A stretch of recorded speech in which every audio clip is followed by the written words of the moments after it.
नमस्कार दोस्तों, मैं अरुण थपलियाल, प्रिंसिपल अटल उत्कृष्ट राजकीय इंटर कॉलेज चौबट्टा खाल पौड़ी गढ़वाल। आज का ये सेशन मैं उन बच्चों को समर्पित कर रहा हूं जिन बच्चों ने इस वर्ष इंटरमीडिएट प्रसिद्धि परीक्षा 2022 में प्रतिभाग करना है। इंटरमीडिएट विज्ञान वर्ग के उन बच्चों के लिए वीडियो सेशन है जिनके पास भौतिक विज्ञान विषय है और भौतिक विज्ञान विषय को लेकर वो परीक्षा में जाएंगे। ये वीडियो बनाने की आवश्यकता इसलिए पड़ी क्योंकि हम जानते हैं कि पिछले 2 वर्षों से संपूर्ण विद्यालय शिक्षा कोविड के कारण प्रभावित है और कई बच्चे हैं कि जो अपनी तैयारी विषयों को लेकर ढंग से नहीं कर पाए हैं। अभी भी आपके पास 1.5 महीने का समय है। 28 मार्च से आपकी प्रसिद्धि परीक्षाएं शुरू होनी हैं और 7 अप्रैल को आपका भौतिक विज्ञान का प्रश्न पत्र होना है। इसके लिए मैंने ये वीडियो बनाया है। मैं आपको इसमें कुछ टिप्स दूंगा और मैं चाहता हूं कि ये वीडियो शुरू करने से पहले या आप जब इसको हम लोग शुरू करेंगे तो उससे पहले सारे बच्चे अपनी एक कॉपी और एक पेन अपने हाथ में ज़रूर पकड़ लें, ताकि जो मैं इसमें बताऊंगा, क्योंकि मैं ब्लैक बोर्ड मैंने इसमें नहीं रखा है, मैं वर्बली आपको बताऊंगा और आप जो प्रश्न मैं आपको बताऊंगा वो आप अपनी कॉपी में नोट कर लें। तो चलिए शुरू करते हैं। सबसे पहले मैं आपको बता दूं कि यहाँ पर जो प्रश्न पत्र का पैटर्न है वो कैसा होगा। आपके पास 8 प्रश्न 1-1 अंक के पूछे जाएंगे।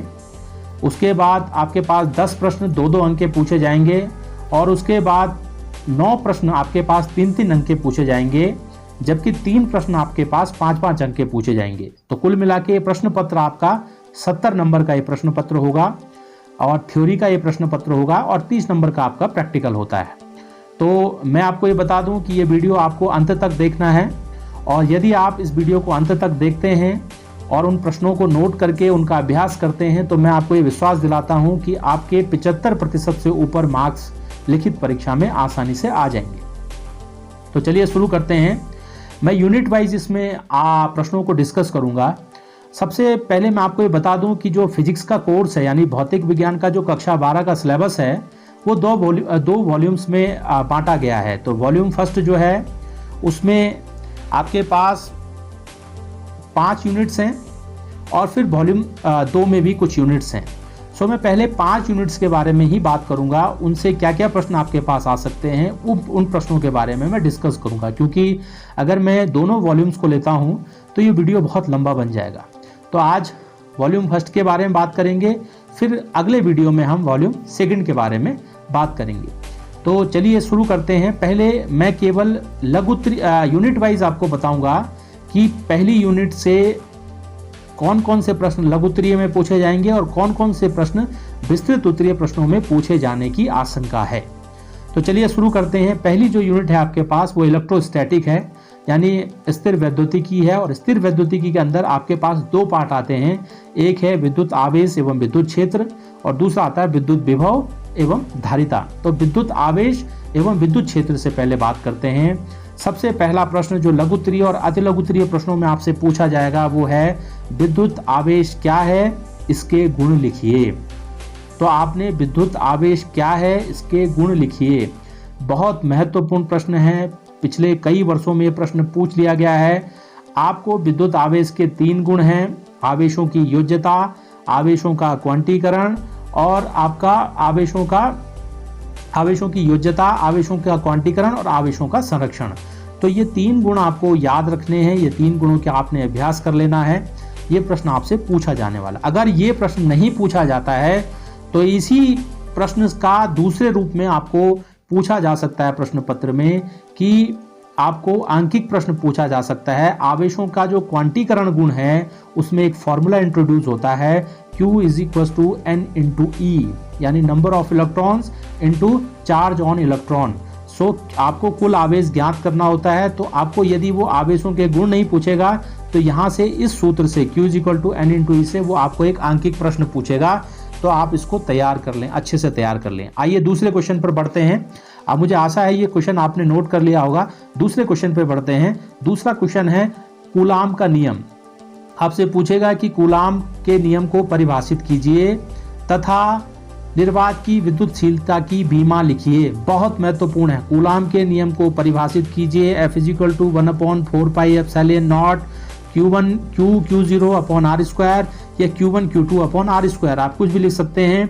यहाँ पर जो एप्सिलॉन नॉट है उसकी बीमा वो आपसे पूछेगा, इसलिए आप इसको नोट कर लीजिए इस क्वेश्चन को। ये 2 या 3 नंबर में बहुत महत्वपूर्ण प्रश्न है। चलिए आगे बढ़ते हैं। तीसरे प्रश्न में ये आपसे पूछ सकता है कि विद्युत क्षेत्र की तीव्रता का मात्रक लिखिए। तो विद्युत क्षेत्र की जो तीव्रता है वो E = F/Q0 होती है। इसका मात्रक न्यूटन प्रति कूलाम होता है। तो आप इसको नोट कर लीजिए। विद्युत क्षेत्र की तीव्रता का मात्रक लिखिए। उसके बाद सबसे महत्वपूर्ण प्रश्न इस चैप्टर से आता है विद्युत द्विध्रुव यानी इलेक्ट्रिक डाइपोल। इलेक्ट्रिक डाइपोल को परिभाषित कीजिए तथा इसका मात्रक लिखिए। तो इसको हम P से डिनोट करते हैं। P = 2QL होता है और इसका मात्रक होता है कूलाम मीटर। सो आप विद्युत द्विध्रुव को परिभाषित कीजिए और इसका मात्रक लिखिए। ये आपके पास 1 नंबर में पूछा जाएगा।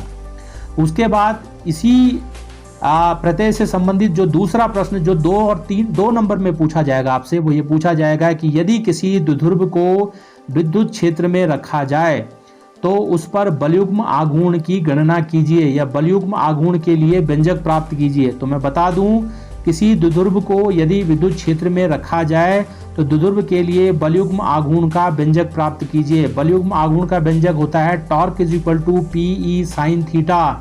ये सूत्र है। यहाँ से प्रत्यय आधारित प्रश्न भी पूछा जाता है, यानी 1 नंबर के प्रश्न में आपसे ये भी पूछ सकता है कि यदि θ = 90 degree then calculate the value of tau, या आपको पूछ लेगा कि if θ = 180 degree then how to calculate the value of torque. So इसलिए आपको यहाँ से प्रत्यय आधारित प्रश्न भी पूछे जाते हैं। तो इसमें 3 प्रश्न बनते हैं। एक तो मैंने आपको बता दिया विद्युत द्विध्रुव को परिभाषित कीजिए, 1 नंबर का प्रश्न। 2 और 3 नंबर में वो आपसे पूछेगा कि यदि किसी द्विध्रुव को विद्युत क्षेत्र में रखा जाए, एक समान विद्युत क्षेत्र में रखा जाए तो द्विध्रुव पर बलयुग्म आघूर्ण ज्ञात कीजिए।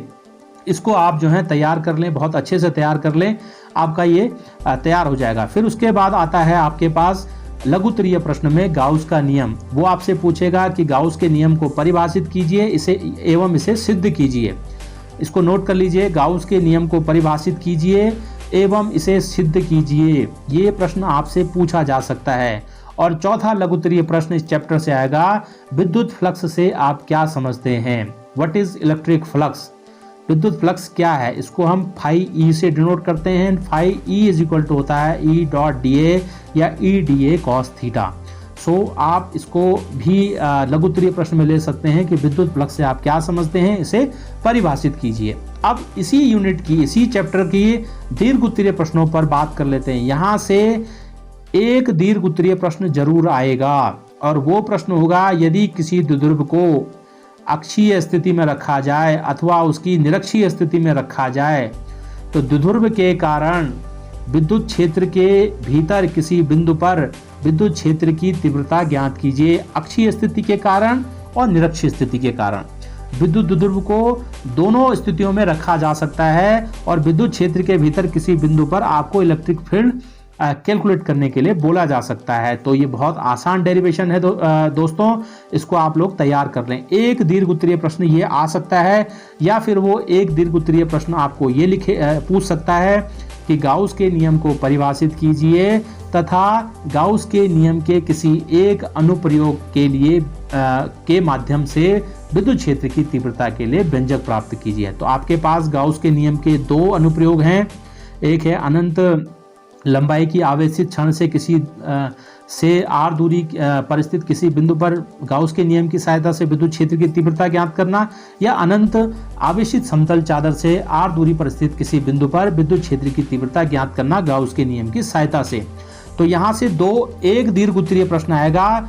वो या तो ये हो सकता है कि किसी द्विध्रुव की अक्षीय और निरक्षीय स्थिति के कारण किसी बिंदु पर क्षेत्र की तीव्रता ज्ञात कीजिए, या वो ये हो सकता है कि गाउस के नियम को परिभाषित कीजिए और गाउस के नियम का एक अनुप्रयोग प्रूफ करने के लिए आपको बोल सकता है।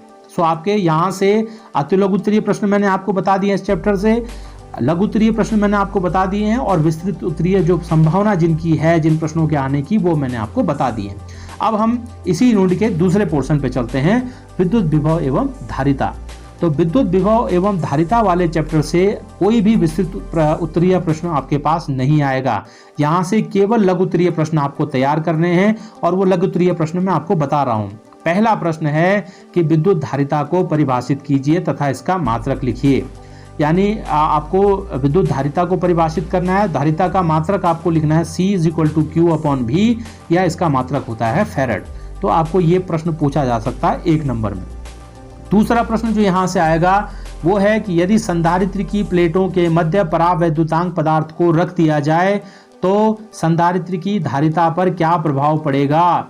इसके मॉलिक्यूलर रीजन्स से यानी इस आणविक थ्योरी के आधार पर इसको समझाइए कि यदि किसी संधारित्र की प्लेटों के मध्य परावैद्युतांक को रखा जाता है तो उसकी धारिता पर क्या प्रभाव पड़ेगा। ये आपके पास 2 या 3 नंबर में पूछा जा सकता है। बहुत महत्वपूर्ण प्रश्न है, इसको आप नोट कर लीजिए। इसके बाद आगे बढ़ते हैं। इसमें तीसरा प्रश्न आपसे पूछा जाएगा कि इसमें तीसरा प्रश्न पूछा जाएगा कि यदि संधारित्रों को श्रेणी क्रम में लगाया जाए अथवा समांतर क्रमों में लगाया जाए तो संधारित्रों की तुल्य धारिता की गणना कीजिए। यहाँ से आंकिक प्रश्न आएगा और निश्चित ही एक आंकिक प्रश्न आएगा 2 या 3 नंबर का। यानी आप यदि समांतर क्रम में तुल्य धारिता और श्रेणी क्रम में तुल्य धारिता के सूत्र को याद कर लें। श्रेणी क्रम में तुल्य धारिता होती है 1/C = 1/C1 + 1/C2 + 1/C3 तथा समांतर क्रम में तुल्य धारिता होती है C = C1 + C2 + C3 + C4। सो आप अगर ये याद कर लें और इसका अभ्यास कर लें इसके आंकिक प्रश्नों का, तो कोई आपके 3 नंबर आपसे नहीं छीन सकता। तो इसलिए आप इसको तैयार कर लें।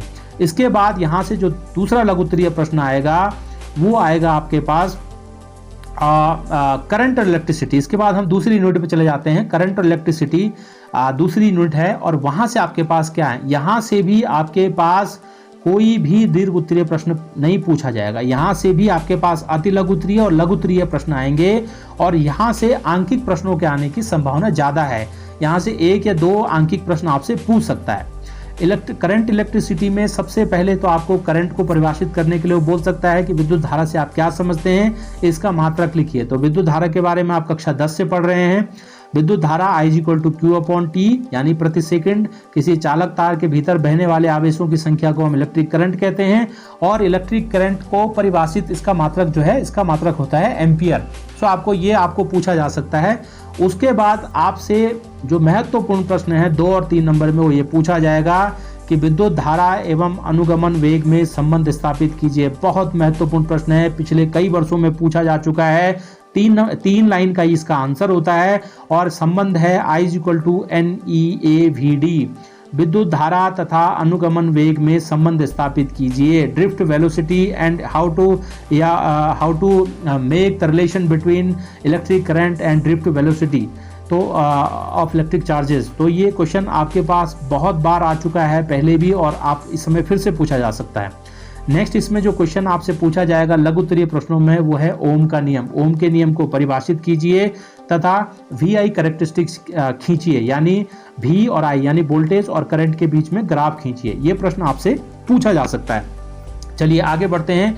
इसमें एक प्रश्न आपसे बहुत महत्वपूर्ण है, ये 3 नंबर में आपसे पूछा जा सकता है और वो है कि अनुगमन वेग के सिद्धांत के आधार पर ओम के नियम को सत्यापित कीजिए। अनुगमन वेग के सिद्धांत के आधार पर ओम के नियम को सत्यापित कीजिए। प्यारे बच्चों, जो मैं प्रश्न आपको बता रहा हूं वो आप अपनी कॉपी में नोट करते जाइए। ओम के नियम को आपने सत्यापित करना है अनुगमन वेग के सिद्धांत से। ये बहुत महत्वपूर्ण प्रश्न है और 3 नंबर में ये आपसे पूछा जाएगा। आगे बढ़ते हैं। इसमें आपको एक रिलेशन मिलेगा। जब आप इस डेरिवेशन को करोगे ओम के नियम का सत्यापन अनुगमन वेग के सिद्धांत से, तो आपको यहाँ पर एक रिलेशन मिलेगा प्रतिरोध और विशिष्ट प्रतिरोध के बीच में, और वो रिलेशन है R = ρ × L/A। यानी जो प्रतिरोध होता है वो तार की लंबाई के अनुक्रमानुपाती और तार के क्रॉस सेक्शनल एरिया यानी उसका जो आपका पृष्ठीय क्षेत्रफल है, अनुप्रस्थ काट का क्षेत्रफल है, उस एरिया के व्युत्क्रमानुपाती होता है। यहाँ से आपको एक आंकिक प्रश्न पूछा जाएगा। प्रत्येक वर्ष ये पूछा जाता है। इस संबंध को आप नोट कर लीजिए। R = ρ × L/A। इस संबंध को आप याद कर लीजिए, इस पर आधारित आंकिक प्रश्नों के आप अभ्यास कर लीजिए। निश्चित रूप से 2 या 3 नंबर में ये प्रश्न आपको पूछा जाने वाला है। और प्रश्न किस प्रकार से पूछा जाता है वो भी मैं आपको बता दूं। प्रश्न ये पूछा जाएगा कि कोई चालक तार है जिसकी प्रारंभिक लंबाई L है और प्रारंभिक क्षेत्रफल A है। माना उस चालक तार की लंबाई को 4 गुना कर दिया जाए और क्षेत्रफल को आधा कर दिया जाए तो चालक तार के प्रतिरोध पर क्या प्रभाव पड़ेगा अथवा चालक तार का जो नया प्रतिरोध है उसको कैलकुलेट कीजिए। तो आप इसी संबंध को आप इस्तेमाल करोगे, R = ρ टाइम्स L/A। तो इस प्रश्न को भी आप नोट कर लें, इस प्रश्न को आप अपनी बुक्स में देख लें। ये प्रश्न जहां भी हो इसका अभ्यास करके इसको सॉल्व कर लें, ये प्रश्न आपके पास जरूर आएगा। इसके बाद मैं आगे बढ़ रहा हूं। आगे बढ़ने पे आपको यहां से आएगा किरचॉफ का नियम, बहुत महत्वपूर्ण है। ये लघु उत्तरीय प्रश्न में पूछा जाएगा। 3 नंबर में पूछा जाएगा कि किरचॉफ के जो नियम है विद्युत परिपथ संबंधी उनको परिभाषित कीजिए। आप प्यारे बच्चों, आप जानते हैं किरचॉफ के 2 नियम हैं। एक नियम है संधि का नियम जिसको हम जंक्शन लॉ कहते हैं, और एक नियम है बंद पास का नियम जिसको हम लूप लॉ कहते हैं। सो आप दोनों नियमों को पढ़ लें, अच्छे से उनको याद कर लें, उनका अभ्यास कर लें। और ध्यान रखें, जब आप इन दोनों नियमों को लिखेंगे तो चित्र जरूर बनाएं। जो पहला नियम है संधि का नियम, उसके लिए भी चित्र बनाएं और बंद पास के नियम के लिए भी चित्र बनाएं, क्योंकि जितना खूबसूरत आप प्रश्न का उत्तर देंगे उतने ही अच्छे मार्क्स आपको प्रश्न पत्र में प्राप्त होंगे। तो इसलिए जब आप किरचॉफ के नियमों को लिखेंगे तो चित्र जरूर, और बहुत महत्वपूर्ण है किरचॉफ के नियम। यहाँ मैं बता दूं आपको, जो इलेक्ट्रॉनिक्स है उसकी बेसिक है किरचॉफ के नियम, यानी उसकी बुनियाद है। सो ये आपको निश्चित रूप से पूछे जाएंगे, 3 नंबर में ये पूछे जाएंगे। मैं इसमें आगे बढ़ता हूँ। आगे इसमें आएगा आपके पास सेल्स के बारे में आएगा, विद्युत सेल के बारे में। तो यहाँ पर विद्युत सेल से वो आपको एक चीज़ पूछ सकता है कि किसी परिपथ में 2 या 3 नंबर में प्रश्न बहुत महत्वपूर्ण है। आ सकता है कि किसी परिपथ में के सिरों पर विद्युत विभव, उसके भीतर जो बैटरी लगी हुई है उसके विद्युत वाहक बल तथा बैटरी के इंटरनल रेजिस्टेंस यानी आंतरिक प्रतिरोध के बीच में संबंध स्थापित कीजिए। यानी किसी विद्युत परिपथ के विद्युत विभव, विद्युत वाहक बल E तथा उसके आंतरिक प्रतिरोध r के बीच में संबंध स्थापित कीजिए, और वो संबंध है V = E - IR। बहुत महत्वपूर्ण ये संबंध है। ये डेरिवेशन आपको 2 और 3 नंबर में ये पूछ सकता है। आप नेक्स्ट इसमें आगे बढ़ेंगे, फिर यहाँ से और कुछ नहीं आना, विस्तृत उत्तरीय प्रश्न यहाँ से आपको नहीं मिलेगा। हाँ, यहाँ पर 2 और 3 नंबर के प्रश्नों में जो बहुत महत्वपूर्ण है वो है किरचॉफ के जो नियम है उनका इम्प्लीमेंटेशन, उन किरचॉफ के नियमों का अनुप्रयोग क्या है। तो उनके किरचॉफ के नियम का जो इसमें अनुप्रयोग है वो है व्हीट स्टोन ब्रिज। तो 3 नंबर का एक प्रश्न आपको व्हीट स्टोन ब्रिज की संरचना, उसकी क्रियाविधि, उसका सिद्धांत और उसका जो मैथमेटिकल कैलकुलेशन है वो आपको पूछा जा सकता है। तो लघु उत्तरीय प्रश्न में आप ये लिख लीजिए कि व्हीट स्टोन ब्रिज को जो है सचित्र वर्णन कीजिए। व्हीट स्टोन ब्रिज का सचित्र वर्णन कीजिए, ये 3 नंबर में आपको पूछा जाएगा। या यहाँ से आपको मीटर सेतु के बारे में पूछा जा सकता है कि मीटर सेतु किस सिद्धांत पर कार्य करता है, उसकी क्या क्रियाविधि है, उसकी संरचना क्या है, इसका सचित्र वर्णन कीजिए। लेकिन यहाँ से दीर्घ उत्तरीय प्रश्न आपको नहीं आएगा। यहाँ से केवल 2 और 3 नंबर के आपको प्रश्न बनेंगे, वो मैंने आपको बता दिए हैं। किरचॉफ का नियम, किरचॉफ का नियम, ओम का नियम, विद्युत धारा के बारे में आपको पूछेगा, विद्युत धारा और अनुगमन वेग में संबंध आपको वो पूछेगा, और आपको जो है किरचॉफ के नियम वो आपको पूछेगा। किरचॉफ के नियम के अनुप्रयोग में व्हीट स्टोन ब्रिज आपको पूछेगा। मीटर सेतु के बारे में वो आपको पूछ सकता है। उसके बाद एक महत्वपूर्ण जो इसमें डिवाइस है वो है पोटेंशियोमीटर, यानी विभव मापी। विभव मापी के बारे में वो आपको पूछ सकता है। यानी इस चैप्टर में आपके पास 3 डिवाइसेस हैं। एक है आपके पास व्हीट स्टोन ब्रिज, एक है आपके पास मीटर सेतु, और एक है आपके पास पोटेंशियोमीटर यानी विभव मापी। इन 3 डिवाइसेस में से एक डिवाइसेस आपको 3 नंबर में पूछी जाएगी। सो आप ये जरूर देख लें कि इससे पहले 2020 में जब प्रश्न पत्र हुआ था कौन सी डिवाइसेस पूछी गई थी। अगर 2020 में विभव मापी पूछा गया था तो आप मीटर सेतु और व्हीट स्टोन ब्रिज तैयार कर लें।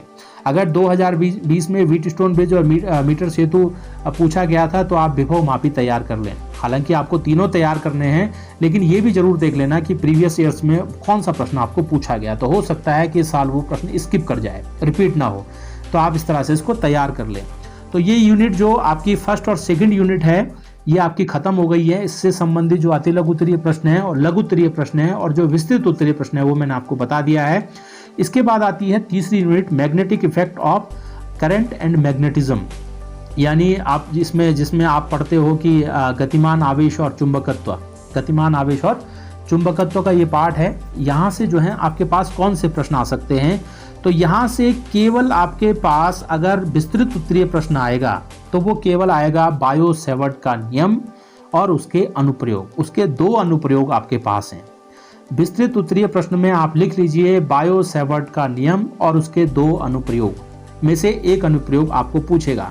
वो आपको प्रश्न ये पूछेगा कि बायो सेवर्ट के नियम को परिभाषित कीजिए तथा बायो सेवर्ट के नियम की सहायता से किसी वृत्ताकार कुंडली के केंद्र पर चुंबकीय क्षेत्र की गणना कीजिए, अथवा किसी वृत्ताकार कुंडली के आवेशित वृत्ताकार कुंडली के अक्ष पर स्थित किसी बिंदु पर बायो सेवर्ट की नियम की सहायता से मैग्नेटिक फील्ड यानी चुंबकीय क्षेत्र की गणना कीजिए। ये प्रश्न आपको बनेगा दीर्घ उत्तरीय प्रश्न में। इस चैप्टर से केवल यही दीर्घ उत्तरीय प्रश्न आपके पास आएगा और इस चैप्टर से दीर्घ उत्तरीय प्रश्न नहीं आने वाला। यहाँ से आएंगे आपके पास लघु उत्तरीय प्रश्न। अब आप यहाँ इस चैप्टर के लघु उत्तरीय प्रश्न नोट कीजिए कि लघु उत्तरीय प्रश्न क्या आ सकते हैं। सबसे पहले अति लघु उत्तरीय प्रश्न में वो लॉरेंज फोर्स का सूत्र आपको पूछ सकता है कि लॉरेंज फोर्स का सूत्र लिखिए, फॉर्मूला लिखिए। तो F = QVB sin theta. Q आवेशित कण का आवेश, V आवेशित कण का वेग एंड B मैग्नेटिक फील्ड यानी चुंबकीय क्षेत्र और थीटा एंगल है, V और B के बीच का एंगल, यानी आवेशित कण का जो वेग है यानी इसकी जो वेग की दिशा है और मैग्नेटिक फील्ड की जो दिशा है उसके बीच का कोण है। बहुत महत्वपूर्ण ये सूत्र है, इसको हम लॉरेंज बल कहते हैं। यहाँ से वो आपको प्रश्न पूछ सकता है। एक प्रश्न जो बहुत वर्षों में यहाँ से रिपीट होता चला जा रहा है वो ये है कि यदि कोई आवेशित कण चुंबकीय क्षेत्र के लंबवत प्रवेश करता है तो उसका पथ कैसा होगा, वृत्ताकार होगा, उसका पथ रेखीय होगा, उसका पथ कुंडली नुमा होगा। इस तरह के प्रश्न आते हैं। ये प्रश्न भी आप तैयार कर लें, बहुत आसान है। कुंडली नुमा इसका उत्तर होता है और जो है ये कई बार ये प्रश्न पूछ लिया गया है बोर्ड के माध्यम से। दूसरा यहाँ पर जो अति लघु उत्तरीय जो प्रश्न आएगा वो आएगा कि किसी धारावाही चालक में जब हम करंट को प्रवाहित करते हैं तो धारावाही चालक के कारण जो चुंबकीय बल उत्पन्न होता है, एल लंबाई का कोई धारावाही चालक है, उसके लिए व्यंजक प्राप्त कीजिए। तो उसके लिए व्यंजक आप प्राप्त करेंगे F = ILB sin थीटा, उसका सूत्र होता है। ध्यान रखेंगे ILB sin थीटा, इसका व्यंजक आप लोग प्राप्त कर लें। एक छोटा सा प्रश्न लघु उत्तरीय प्रश्न वो ये पूछ लेता है यहाँ से कि यदि कोई आवेशित कण किसी चुंबकीय क्षेत्र के भीतर थीटा डिग्री से या लंबवत प्रवेश करता है तो उसके पथ की त्रिज्या के लिए व्यंजक प्राप्त कीजिए। बहुत महत्वपूर्ण है। उसके पथ की त्रिज्या के लिए, उसका पथ जो है ना वो कुंडलीनुमा होने लगता है और उसके त्रिज्या की जो त्रिज्या के लिए जो व्यंजक है उसके त्रिज्या का जो सूत्र है वो है R = mv/qb। What is m? M is the mass of charged particle. V, what is V? V is the velocity of charged particle. What is Q? Q is the charge on charged particle. उसके ऊपर कितना आवेश है। And what is B? B is the magnetic field. B क्या है इसमें? Magnetic field है। So R = आता है mv/qb।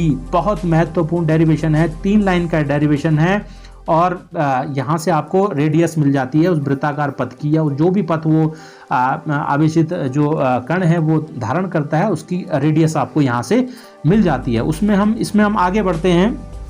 आगे जाने पर सबसे महत्वपूर्ण जो इसमें आता है एक डेरिवेशन इसमें आता है कि 2 समांतर धारावाही चालकों के बीच में लगने वाले बल की गणना कीजिए।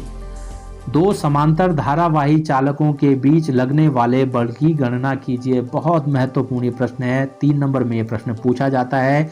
2 धारावाही चालक हैं और उनके बीच में फोर्स लगता है क्योंकि दोनों चालकों में करंट फ्लो हो रही है। करंट फ्लो होने के कारण फ्लेमिंग के नियम के कारण एक मैग्नेटिक फील्ड उत्पन्न होता है।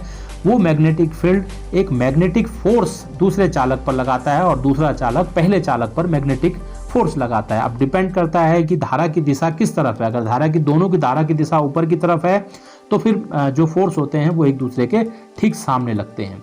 सो आप इसमें देख लेंगे कि ये जो डेरिवेशन है इसको 3 नंबर में पूछा जाएगा। दो समांतर धारावाही चालकों के मध्य लगने वाले चुंबकीय बल की गणना कीजिए। ये 2 और 3 नंबर में आपको पूछा जाएगा, इसको आप नोट कर लीजिए और इसका अभ्यास आप जरूर कर लें। इसके बाद आपके पास एक छोटा सा न्यूमेरिकल आ सकता है। यहाँ पर 2-3 इस चैप्टर में 2-3 सूत्र इंट्रोड्यूस होते हैं। जैसे पहला सूत्र मैंने आपको बताया लॉरेंज बल F = QBV sin थीटा। एक सूत्र मैंने बताया कि रेडियस का R = mv/qb।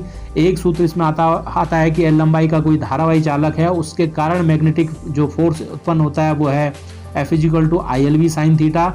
और एक सूत्र आता है कि कोई जो है कंडक्टिंग कॉयल है, कोई धारावाही कुंडली है और उसको एक समान मैग्नेटिक फील्ड में यानी एक समान चुंबकीय क्षेत्र में रखा गया है, तो वो कॉयल जो है उसके अंदर टॉर्क उत्पन्न हो जाता है। तो चुंबकीय आघूर्ण हम उसे कहते हैं, चुंबकीय बलयुग्म आघूर्ण कहते हैं। और उसका सूत्र होता है टॉर्क = mb sin थीटा, जहां m का मान है NIA। n जो कुंडली है उसमें तार के फेरों की संख्या, I कुंडली में बहने वाली विद्युत धारा, A कुंडली का area and B magnetic field, sine theta angle है कुंडली की और मैग्नेटिक फील्ड के बीच का कोण है। सो यहाँ पर 4 ही सूत्र इंट्रोड्यूस हो रहे हैं। इन 4 सूत्रों से आपके पास कोई आंकिक प्रश्न पूछा जा सकता है। 3 नंबर में आपके पास एक प्रश्न और आ सकता है कि चल कुंडली गैल्वेनोमीटर की सचित्र वर्णन कीजिए। चल कुंडली मूविंग कॉइल गैल्वेनोमीटर हम इसको कहते हैं, इसका सचित्र वर्णन कीजिए, इसका क्रियाविधि लिखिए, इसका सिद्धांत लिखिए, इसकी संरचना लिखिए और इसका मैथमेटिकल कैलकुलेशंस कीजिए। और चल कुंडली गैल्वेनोमीटर में धारा की सुग्राहिता किस पर निर्भर करती है, I/5 आपको निकालना होता है इसमें, वो किस पर डिपेंड करती है। तो एक प्रश्न 3 नंबर का आएगा, चल कुंडली गैल्वेनोमीटर का सचित्र वर्णन कीजिए। अब हम आगे बढ़ते हैं। इसके बाद मैं आगे बढ़ रहा हूँ electromagnetic induction and alternating current, यानी विद्युत चुंबकीय प्रेरण एवं ये आपकी चौथी यूनिट है, विद्युत चुंबकीय प्रेरण एवं विद्युत धारा। यहाँ से आपके पास क्या प्रश्न बन सकते हैं, तो इलेक्ट्रोमैग्नेटिक इंडक्शन और जो प्रत्यावर्ती धारा है उससे एक विस्तृत उत्तरीय प्रश्न आपके पास आएगा और वो विस्तृत उत्तरीय प्रश्न है ट्रांसफार्मर का सचित्र वर्णन कीजिए। इसको आप नोट कर लीजिए। विस्तृत उत्तरीय प्रश्न में ये आपके पास आएगा कि ट्रांसफार्मर का आपके पास 2 किस्म के ट्रांसफार्मर होते हैं, ऊंचाई ट्रांसफार्मर और अपचाई ट्रांसफार्मर। तो ऊंचाई ट्रांसफार्मर और अपचाई ट्रांसफार्मर दोनों की जो क्रियाविधि है, संरचना है, उनका जो मैथमेटिकल कैलकुलेशंस है वो आप लोग कर लेंगे। तो विस्तृत उत्तरीय प्रश्न में यहाँ से एक प्रश्न आने की संभावना रहती है और वो है ट्रांसफार्मर का सचित्र वर्णन कीजिए। फिर बाकी यहाँ से भी आपके पास लघु उत्तरीय प्रश्न ही आएंगे, यानी 2 मार्क्स के और 3 मार्क्स के। 1 नंबर का प्रश्न तो कहीं से भी आपको पूछ सकता है, वो भी मैं आपको बता देता हूँ कि इस यूनिट से जो है 1 नंबर का प्रश्न आपके पास क्या आएगा। सबसे पहले बात करते हैं इलेक्ट्रोमैग्नेटिक इंडक्शन की, यानी विद्युत चुंबकीय प्रेरण। विद्युत चुंबकीय प्रेरण में सबसे पहले वो आपसे पूछेगा फैराडे के विद्युत चुंबकीय प्रेरण संबंधी नियम लिखिए। बहुत महत्वपूर्ण प्रश्न है। फैराडे के विद्युत चुंबकीय प्रेरण संबंधी 2 नियम हैं। पहला नियम है कि यदि किसी कुंडली से बद्ध चुंबकीय फ्लक्स में परिवर्तन किया जाता है तो उस कुंडली के भीतर एक प्रेरित विद्युत वाहक बल उत्पन्न हो जाता है और प्रेरित विद्युत वाहक बल जो होता है वो फ्लक्स परिवर्तन की दर के ऋणात्मक दर के अनुक्रमानुपाती होता है या बराबर होता है। पहला नियम ये है। दूसरा नियम है लेंज का नियम, जिसको ऊर्जा का संरक्षण नियम भी कहते हैं। और लेंज का नियम कहता है कि जब 2 कुंडलियों के मध्य धारावाही कुंडलियों 2 कुंडलियों के मध्य जो है सापेक्षिक गतियां करवाई जाती हैं तो प्रथम कुंडली में धारा के कारण जो है द्वितीय कुंडली में एक प्रेरित विद्युत वाहक बल उत्पन्न हो जाता है। प्रेरित विद्युत वाहक बल के कारण प्रेरित धारा उत्पन्न हो जाती है और वो प्रेरित धारा सदैव उस कारण का विरोध करती है जिससे वह उत्पन्न हुई हो। सो आप यहाँ से निश्चित समझें कि ये प्रश्न आपके पास पूछा जाने वाला है कि फैराडे के विद्युत चुंबकीय प्रेरण संबंधी नियम लिखिए। ये 2 नंबर में भी पूछा जा सकता है और 3 नंबर में भी पूछा जा सकता है। मैं फिर कह रहा हूँ, फैराडे के विद्युत चुंबकीय प्रेरण संबंधी नियमों को समझाइए और जब आप इसे समझाएंगे तो आप चित्र जरूर बनाएंगे। अगर चित्र नहीं बनाएंगे तो आप ये बिल्कुल यकीन मानिए कि आपको मार्क्स भी वैसे मिलेंगे।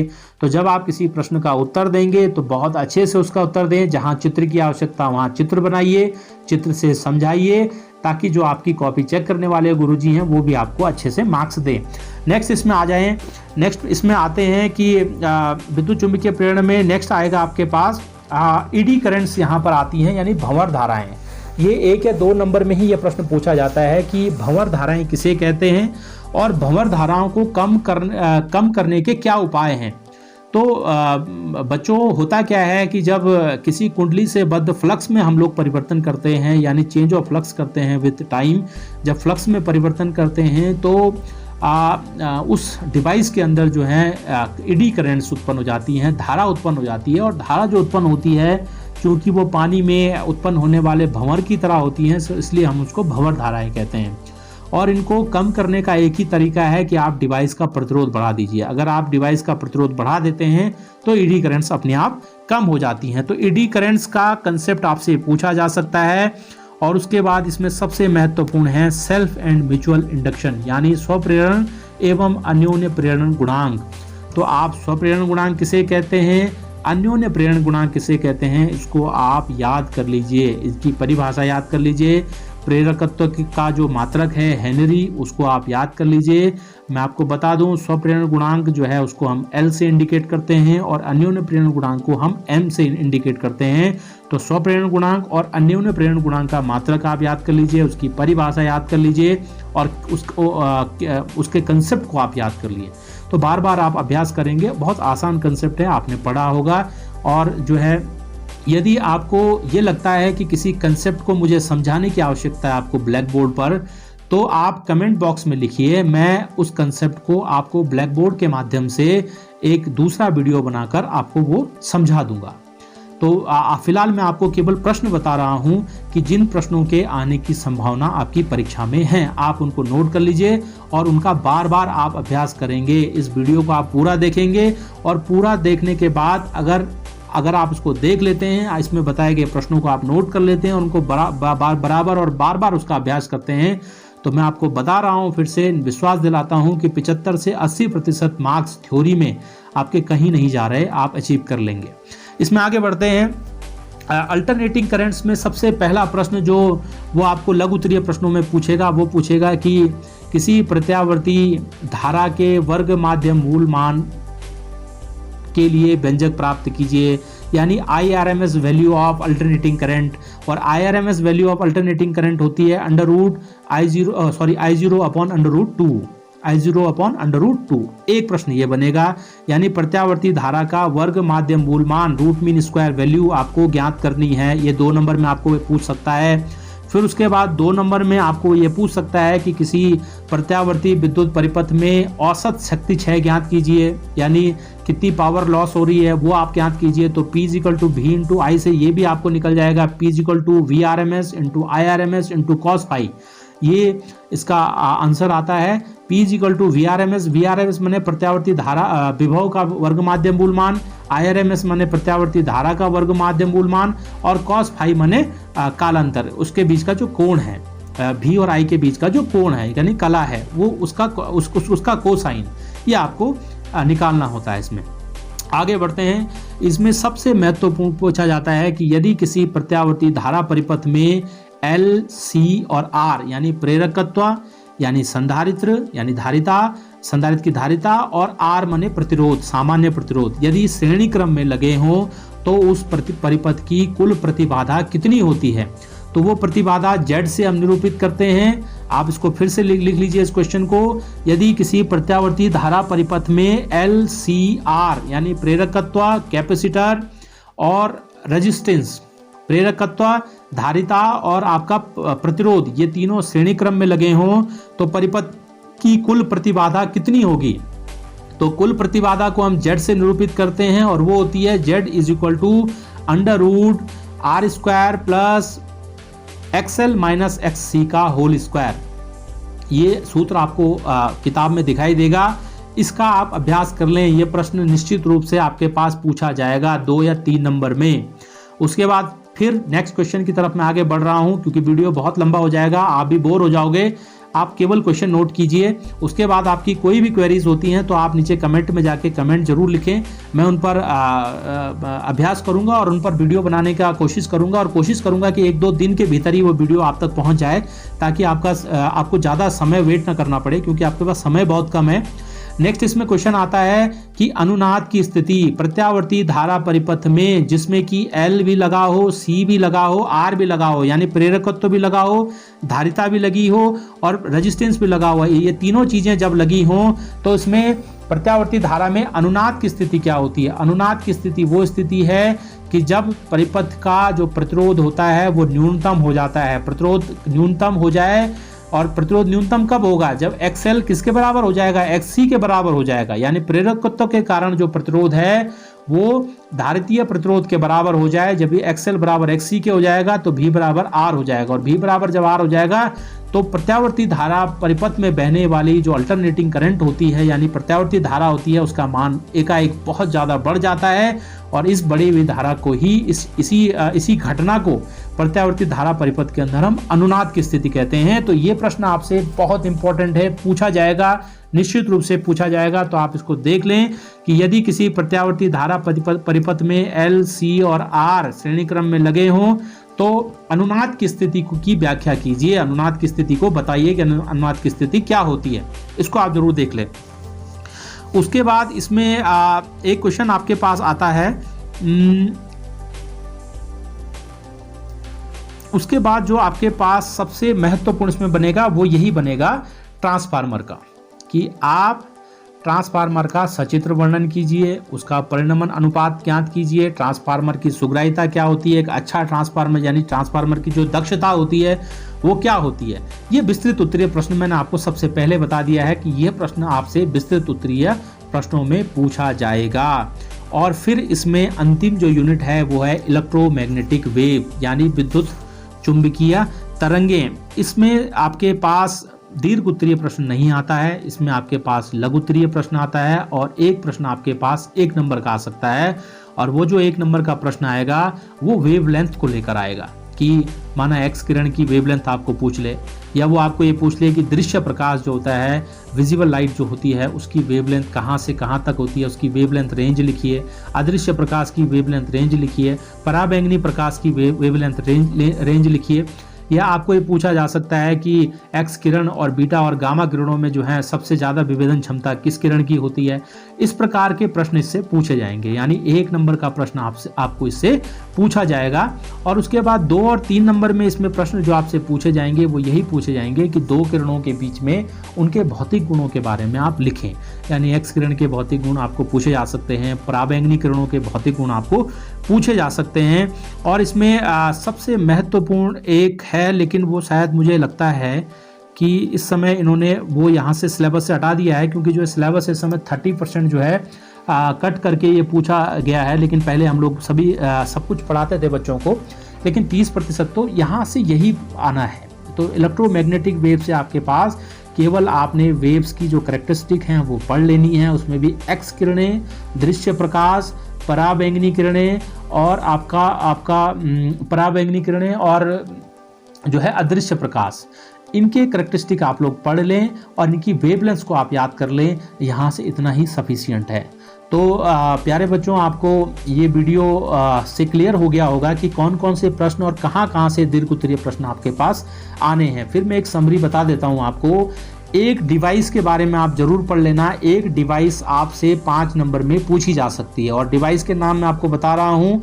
आपके पास व्हीटस्टोन ब्रिज आ सकता है, आपके पास मीटर सेतु आ सकता है, आपके पास पोटेंशियोमीटर आ सकता है, आपके पास मूविंग कॉइल गैल्वेनोमीटर आ सकता है, यानी चल कुंडली गैल्वेनोमीटर पूछा जा सकता है, आपके पास ट्रांसफार्मर पूछा जा सकता है। ये 5 डिवाइसेस में से आपके पास एक डिवाइसेस जरूर पूछी जाएगी, तो इसलिए आप इसको तैयार कर लें। दीर्घ उत्तरीय प्रश्नों में मैंने आपको बता दिया, यूनिट फर्स्ट से विद्युत द्विध्रुव को जब एक समान विद्युत क्षेत्र में रखा जाता है तो उसकी अक्षीय स्थिति अथवा निरक्षीय स्थिति के कारण किसी बिंदु पर विद्युत क्षेत्र की तीव्रता ज्ञात कीजिए। यहाँ से दीर्घ उत्तरीय प्रश्न आपके पास आ सकता है, ये प्रश्न आ सकता है दीर्घ उत्तरीय प्रश्न के रूप में। और दूसरा प्रश्न जो यहाँ से आ सकता है वो है गाउस के नियम को परिभाषित कीजिए, और इसके साथ वो आपको गाउस के नियम का एक अनुप्रयोग को पूरा डिराइव करने को दे सकता है, यानी अनंत लंबाई की आवेशित क्षण के कारण विद्युत क्षेत्र की तीव्रता ज्ञात करना, या अनंत समतल चादर आवेशित समतल चादर के कारण विद्युत क्षेत्र की तीव्रता ज्ञात करना। यहाँ से आपके पास दीर्घ उत्तरीय प्रश्न आ सकता है। और तीसरा दीर्घ उत्तरीय प्रश्न जो इस वॉल्यूम फर्स्ट से आ सकता है वो है बायो-सैवर्ट का नियम और उसके अनुप्रयोग। उसके दो अनुप्रयोग हैं, वृत्ताकार कुंडली के केंद्र पर मैग्नेटिक फील्ड ज्ञात करना बायो-सैवर्ट के नियम से, और वृत्ताकार आवेशित कुंडली की अक्ष पर स्थित किसी बिंदु पर मैग्नेटिक फील्ड ज्ञात करना। तो आप वॉल्यूम फर्स्ट के जो ये प्रश्न मैंने आपको बताए हैं इनको आप अच्छे से नोट कर लें। मैंने ये भी बताया है कि किन किन चैप्टर से, किन किन पाठों से आपके पास आंकिक प्रश्न पूछे जाएंगे, कौन कौन से सूत्र हैं जिनसे आंकिक प्रश्न पूछे जा सकते हैं, किस प्रकार के वे आंकिक प्रश्न होते हैं, वो भी मैंने आपको इसमें बता दिया है। तो वॉल्यूम फर्स्ट मैं समझता हूं कि आपका आधा सिलेबस इसमें पूरा कवर हो चुका है, यानी 35% मार्क्स, 35 से 40% मार्क्स आप आसानी से अचीव कर लेंगे अगर आपने इस वीडियो को बहुत ध्यान से सुना है और जो मैंने इसमें प्रश्न बताए हैं उनको आपने नोट किया है, उनके आप अच्छी से तैयारी करें, बार बार अभ्यास करें, बार बार उनका उनको याद करते रहें। जब तक आपका प्रश्न पत्र नहीं हो जाता उनको रिपीट करते रहें, उनको रिवाइज करते रहें। निश्चित रूप से आपका बहुत अच्छा प्रश्न पत्र होगा। आपको प्रसिद्धि परीक्षा की ढेर सारी शुभकामनाएं। मैं आशा करता हूं कि इस वीडियो का आपको बहुत सकारात्मक फ़ायदा मिलने वाला है और बहुत अच्छे मार्क्स आप लोग इसमें इस प्रसिद्धि परीक्षा 2022 में अचीव करेंगे।